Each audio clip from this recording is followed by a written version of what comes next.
by the way, we also need to end the international embarrassment of being the only major country on earth that does not have guaranteed paid sick time and guaranteed paid vacation time for every worker in the country.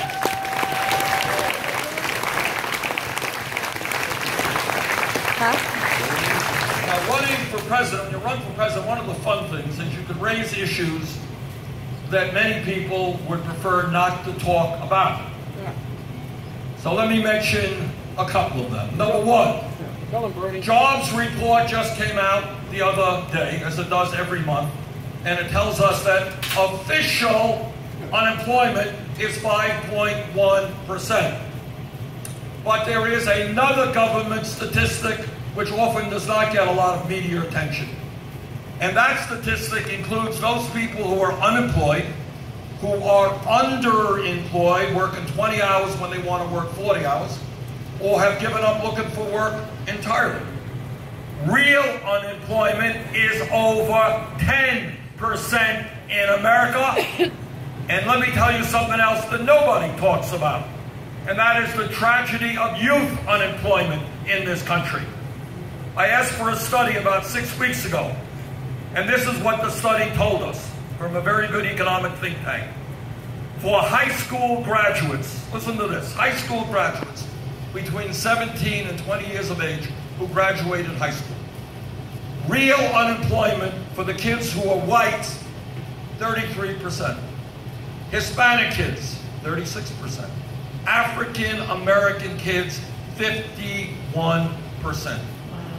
We got 5.5 million young people in this country who don't have jobs, who are not in school, and they're hanging out on street corners in Manchester, New Hampshire, and Burlington, Vermont, and all over this country.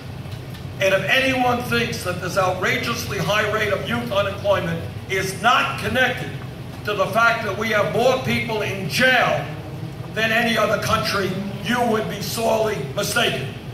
In my view, and I believe this from the bottom of my heart, it makes a lot more sense for us to be investing in jobs and education rather than jails and incarceration.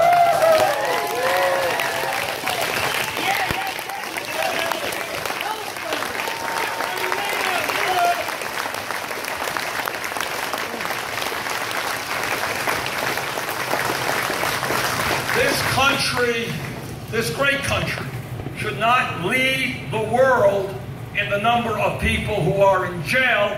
We should lead the world in having the best educated population on earth.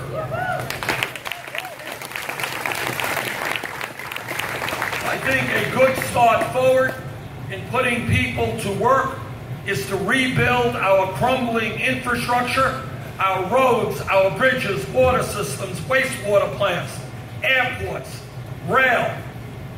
Putting $1 trillion over a 5-year period into rebuilding our infrastructure will create 13 million decent paying jobs, and that is what I intend to do.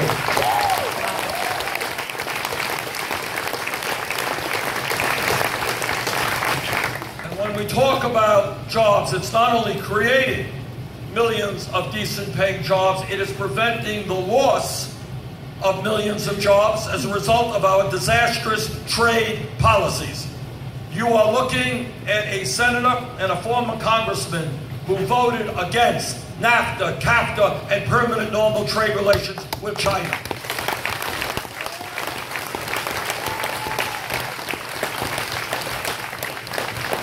And you're looking at a U.S. senator who will help lead the effort to defeat this disastrous Trans-Pacific Partnership.